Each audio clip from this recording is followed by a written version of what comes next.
अखंड मंथन के सभी दर्शकों को नमस्कार।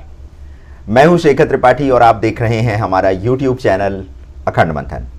आज के विशेष एपिसोड में हम आपको दिखाने जा रहे हैं होपी सभ्यता द्वारा की गई भविष्यवाणियां। जी हां, होपी सभ्यता ने संसार की समाप्ति का 9वां संकेत देते हुए कहा है कि यह 9वीं और आखिरी निशानी है। आप धरती के ऊपर स्वर्ग में एक निवास स्थान के बारे में सुनेंगे जो एक बड़ी दुर्घटना के साथ गिर जाएगा। यह एक नीले तारे के रूप में दिखाई देगा। इसके तुरंत बाद समारोह मेरी प्रजा का अंत हो जाएगा। यह संकेत है कि महाविनाश आ रहा है। दुनिया इधर उधर हिल जाएगी। श्वेत व्यक्ति अन्य देशों में अन्य लोगों के खिलाफ युद्ध करेंगे, उन लोगों के साथ जिनके पास ज्ञान की पहली रोशनी थी। धुएं के कई स्तंभ होंगे और सफेद पंख जैसी आग ने सफेद आदमी को यहां से बहुत दूर रेगिस्तान में बनाते हुए देखा है। केवल वे ही जो आते हैं बीमारी और मृत्यु का बड़ा कारण बनेंगे। तो दर्शकों, जो होपी सभ्यता में जिस प्रकार से अभी हमने आपको उनकी भाषा में उसका जो अनुवाद था वो हमने आपके सामने प्रस्तुत किया है। तो होपी सभ्यता ये कह रही है कि श्वेत जो लोग हैं, अमेरिका के जो श्वेत लोग हैं, जो गोरे अंग्रेज हैं, उनका जो युद्ध होगा वो ज्ञान की जहां पहली किरण पड़ी थी, यानी भारत, क्योंकि भारत को ही ज्ञान की पहली भूमि कहा जाता है।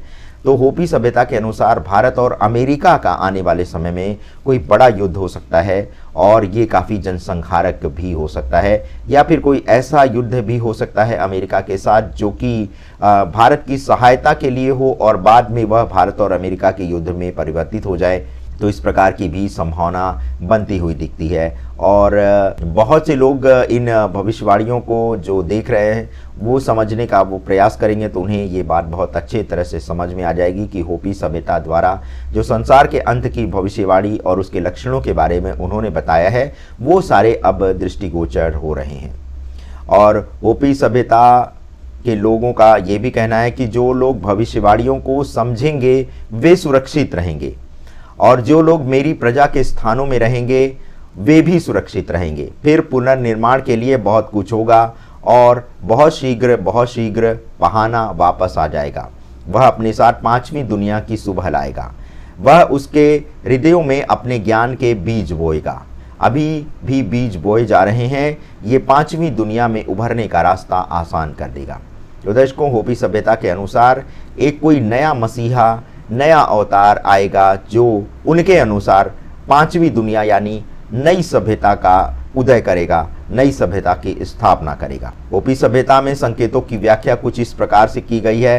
पहला संकेत बंदूकों का दिया गया है, दूसरा चिन्ह अग्रदूतों के ढके हुए वैगनों का, तीसरा चिन्ह लंबे सींग वाले मवेशियों का, चौथा चिन्ह रेल की पटरियों का वर्णन करता है, पांचवा चिन्ह हमारी विद्युत शक्ति और टेलीफोन लाइन की एक स्पष्ट छवि है, छठा चिन्ह ठोस राजमार्गों और उनके मृग तृष्णा पैदा करने वाले प्रभावों का वर्णन करता है, सातवां संकेत समुद्र में तेल फैलने की भविष्यवाणी का वर्णन करता है, आठवां चिन्ह स्पष्ट रूप से 1960 के दशक में हिप्पी आंदोलन को इंगित करता है, नौवां चिन्ह अमेरिका का अंतरिक्ष स्टेशन स्काईलैब था जो 1979 में पृथ्वी पर गिरा था। ऑस्ट्रेलियाई प्रत्यक्षदर्शियों के अनुसार यह जलता हुआ नीला दिखाई दे रहा था। एक अन्य होपी भविष्यवाणी में ये चेतावनी दी गई है कि चंद्रमा से कुछ भी वापस नहीं लाया जाना चाहिए। जाहिर तौर पर अपोलो 11 मिशन की आशंका है जो चंद्र बेसाल्ट के नमूनों के साथ लौटा था। यदि ऐसा किया गया तो होपी ने चेतावनी दी कि प्राकृतिक और सार्वभौमिक कानूनों और ताकतों का संतुलन गड़बड़ा जाएगा, जिसके परिणाम स्वरूप भूकंप, मौसम के पैटर्न में गंभीर बदलाव और सामाजिक अशांति होगी। ये सभी चीज़ें आज हो रही हैं, यद्यपि ये आवश्यक नहीं कि यह चंद्रमा की चट्टानों के कारण ही हो। होपी ने यह भी भविष्यवाणी की कि जब होपी भूमि ट्रस्ट के हृदय को खोदा जाएगा तो प्रकृति के संतुलन में बड़ी गड़बड़ी विकसित होगी, क्योंकि होपी की पवित्र भूमि पूरे ग्रह की सूक्ष्म ब्रह्मांडीय छवि है। 4 कोनों वाले क्षेत्र में प्रकृति का कोई भी उल्लंघन पूरी पृथ्वी पर प्रतिबिंबित और प्रवर्धित होगा। 1959 में दिवंगत आध्यात्मिक नेता डैन काचुगवा के नेतृत्व में पारंपरिक होपी नेताओं के 6 सदस्यीय प्रतिनिधिमंडल ने प्राचीन होपी निर्देशों के अनुसार एक पवित्र मिशन को पूरा करने के लिए न्यूयॉर्क में संयुक्त राष्ट्र भवन की यात्रा की। अपने भविष्य सूचक ज्ञान के कारण होपी नेताओं को लगा कि अब अपनी मातृभूमि के पूर्व में जाने का समय आ गया है, जहां इस समय अभ्रक का एक घर यानी संयुक्त राष्ट्र भवन खड़ा होगा। जहां कई देशों के महान नेता होंगे। जो लोग भी मुसीबत में हैं उनकी मदद के लिए ये संस्थान एक तरह से सहायक होगा। उन्हें तब जाना था जब होपी और अन्य भारतीय भाइयों की मातृभूमि उनसे छीन ली जाने वाली थी और उनके जीवन के तरीकों को गोरे लोगों के बीच दुष्ट लोगों और कुछ अन्य भारतीय भाइयों द्वारा पूरी तरह से नष्ट होने का खतरा था, जो प्रभावित थे व्हाइट रेस द्वारा। तो दर्शकों, ये था होपी सभ्यता द्वारा किया गया आने वाले समय को लेकर के एक गंभीर ज्योतिषी विश्लेषण।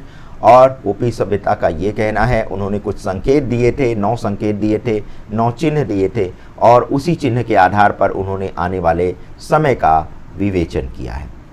तो आप जैसा कि देख रहे हैं कि जैसा कि होपी सभ्यता ने कहा था कि दूसरे ग्रहों से कोई भी वस्तु लाना पृथ्वी के लिए अच्छा नहीं होगा। और इस समय जितने भी हमारे चंद्र मिशन हैं या दूसरे जो हमारे अंतरिक्ष के कार्यक्रम चल रहे हैं, वहाँ पर ये भी हो रहा है कि दूसरे ग्रहों से हम नमूने ले आ रहे हैं, मिट्टी के नमूने ले आ रहे हैं। और अभी एक बेनू नाम का उल्कापिंड का जो एक तरह से उसके कुछ मिट्टी यहाँ पर लाई गई है और उसका परीक्षण किया जा रहा है।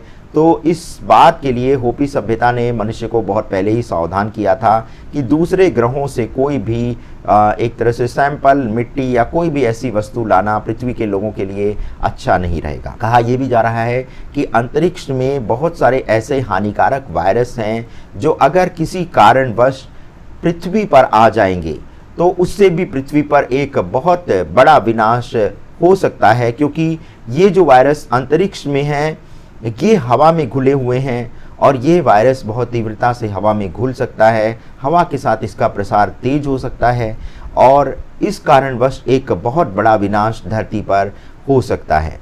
और इस समय हमारे वैज्ञानिक जो हैं वो दूसरे ग्रहों की एक तरह से उसका अध्ययन कर रहे हैं और ये पता लगाने का प्रयास कर रहे हैं कि क्या वहाँ पर कभी जीवन था या नहीं। किंतु दर्शकों, हम आपसे ये कहेंगे कि दूसरे ग्रहों को खोजने की क्या आवश्यकता है, धरती पर तो जीवन है। अब सबसे बड़ा प्रश्न ये है कि इस जीवन को बचाया कैसे जाए। तो इस जीवन को बचाने के लिए मनुष्य को अपनी महत्वाकांक्षा को बहुत कम करना होगा।